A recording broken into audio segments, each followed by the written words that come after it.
C'est bon, ils ont l'air clean, boss. Ouais. Allez, tu peux aller, vous deux, asseyez-vous. Bon, vous vous prenez pour qui? C'est-à-dire? Vous croyez que dans la résistance on tient dans le tas? Vous croyez que ce sont des actes sans conséquences? Vous savez pourquoi on vous a donné cette mission? Parce qu'on ne pensait pas que vous réussiriez, tout simplement. Au mieux, vous auriez tué Dulac et on vous aurait tué. Mais non, il a fallu que vous surviviez sans laisser de traces en plus. C'est pour ça que vous êtes ici, là, devant moi. Mais j'y pense, vous ne savez pas qui je suis, n'est-ce pas? Vous êtes un haut placé dans la hiérarchie de la résistance. Qu'est-ce qui vous fait dire ça?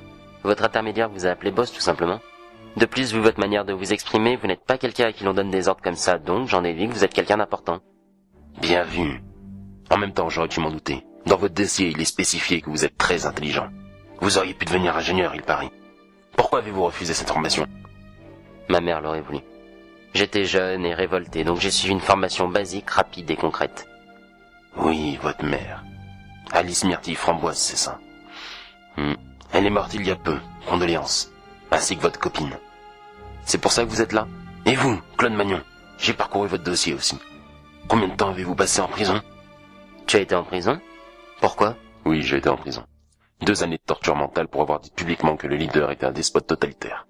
La vérité, quoi. Oui, 2 ans de prison. Je comprends que vous souhaitez vous engager. Bref, reprenons sur de bonnes bases. Je suis Jean Martin. Jean Martin? Le chef de la résistance? Jean Martin, rien que ça. Qu'est-ce qui nous le prouve?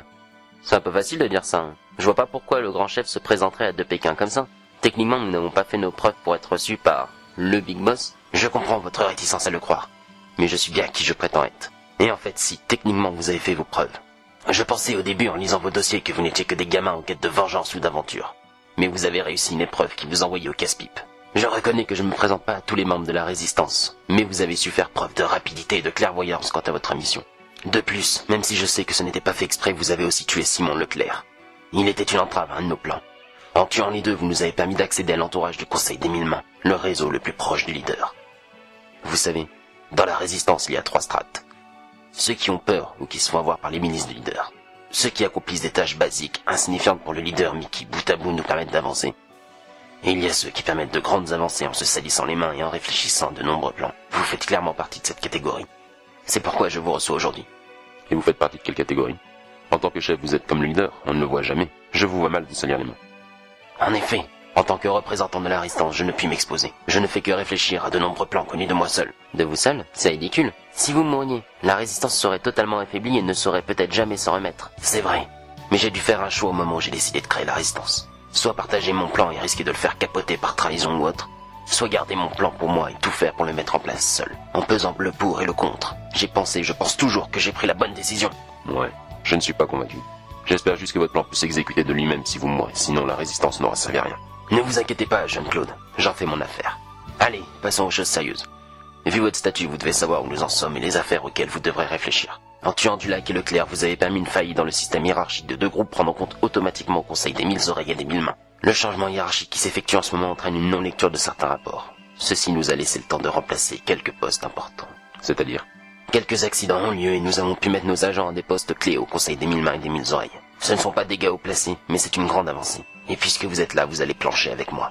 Nous allons voir quel est le meilleur moyen de transformer ces pions en dames.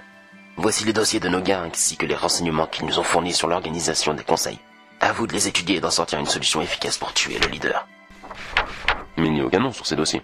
Ils ne sont pas nécessaires. Ils pourraient être dévoilés. Ce qui compte, ce sont leurs études de mouvement et le reste. Et on a combien de temps? Ce n'est pas une épreuve du bac. Le temps n'est pas spécialement compté. Mais vous vous rendez bien compte que le plus tôt sera le mieux. Comme on disait à la fac de droit de Lyon, festina lente. Ça voulait dire pour nous, prends ton temps tant que tu n'oublies pas ce qu'il y a à faire. Ce fut une drôle d'époque. Dans la journée, Claude et moi allions au boulot et certains jours nous allions voir Jean Martin pour analyser les trajets des oreilles et mains supérieures, leurs horaires et le reste. Quand je rentrais chez moi, j'étais exténué. De temps à autre, Clément venait me tenir compagnie, surtout quand Claude n'était pas là. J'étais de plus en plus fatigué. Pas seulement à cause de ces longues journées, mais surtout parce que je ne faisais que mentir. Au boulot et dans la rue, je mentais sur mon amour de notre père leader. Avec Claude, Clément et Jean, je mentais sur ma haine. J'étais totalement partagé, mais à ce jour, je savais que le plan que je formulerais pour Jean serait le plan qui me mènerait à mon père. Mais ce jour se rapprochait, et seul ça a renforcé ma détermination. Conseil des 1000 mains. En effet, mon agence est de source sûre qu'il y a bien des taupes dans nos propres locaux. Oui, il surveille même mes propres faits et gestes. Non, il n'a pas réussi à me fournir l'homme, mais il sera très rapidement au courant de futurs plans nous concernant.